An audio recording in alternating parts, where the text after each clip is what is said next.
What makes this hotline different is that counselors answer calls from individuals thinking of committing violent acts. The counselor's goal is to stop the act before it happens, but that hotline needs more people to answer those calls.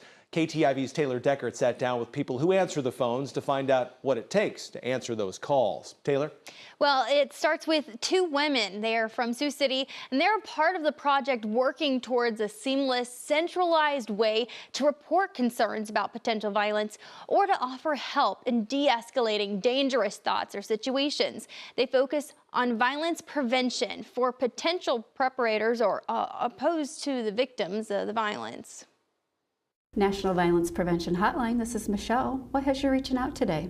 Michelle Anderson answers phones for National Violence Prevention Hotline, offering free support to callers. We worked through a safety plan. I said anytime that you want to call this number, if you're angry or if you can't get through to staff and you want staff to have a three-way call with us, call and we'll talk it out. The goal is to prevent individuals from committing violent acts, focusing specifically before they occur. They answer each call with evidence-based scripts and procedures to guide these counselors through the conversation. So have you been having thoughts of violence? There was a young man that called who his stepbrother and his dad were amassing major amounts of ammunition and guns, and they were mad at the government, they were mad at the church it was in Texas, and he was concerned. It's all free, private, and confidential. Counselors don't call law enforcement unless it's warranted. The calls have to share all criteria before it's reported. A plan, have the means, an intended victim, and a time frame. Then we have to report. Now certain states, it's called duty to warn. If someone calls from Idaho and they don't have all of that criteria, but they have like an intended victim and they have the means, we still have to call. Isha Gardoud is in training and is learning the ropes. So far we've done a lot of training manual stuff, so reading through our training logs and really like figuring out what the reasons people could be calling for and different styles of communication from each caller. They need more people to help answer the phones. Training takes about 6 weeks to be a volunteer and is done virtually. Just to hope that I made some kind of impact on someone's day, whether big or small. I think everyone deserves to have, how they're feeling heard. Thank you for calling. You have a better night.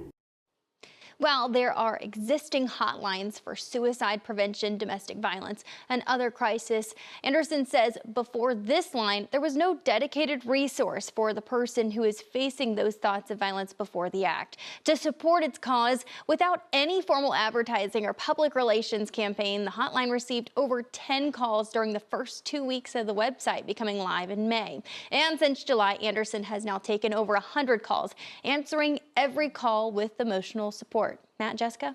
All right, KTIV's Taylor Deckert live in studio for us tonight. Taylor, thanks. So here it is. The Violence Prevention Hotline number is 888-664-6652. It's also listed on your screen right now. As Anderson said, they're working on counselor recruitment and training, and anyone from across the country can volunteer. If you are interested and if you want to help do something to help a person before a violent act is committed, you can learn more on how you can volunteer. The information is online right now at KTIV.com. We turn our attention to the First Alert forecast. Let's take a live look outside this evening. This live look over Denison, and you definitely, no doubt, noticed how much colder it felt in Siouxland today. But those temperatures, they are cooling down, Matt. Yeah, 20-something degrees cooler right now than it was just a day ago. By the way, get used to it. More January-like weather is on the way. First Alert Chief Meteorologist Rhonda Morris joins us with a look ahead. Yeah, amazing how quickly we get used to that warmth because we did have the 50s the past 2 days here in Sioux City. 57 on Monday, 55 yesterday. Today, not in the 50s. In fact, we're all the way down to 20 degrees already here in Sioux City. This is the view from our riverfront cam at this time. Yeah, beautiful clear skies up above for now, but that will be changing as time goes along. Here is our Wayne cam. Again, clear skies for you folks right now. In Wayne, you're down to 19. We've also gone into the teens and storm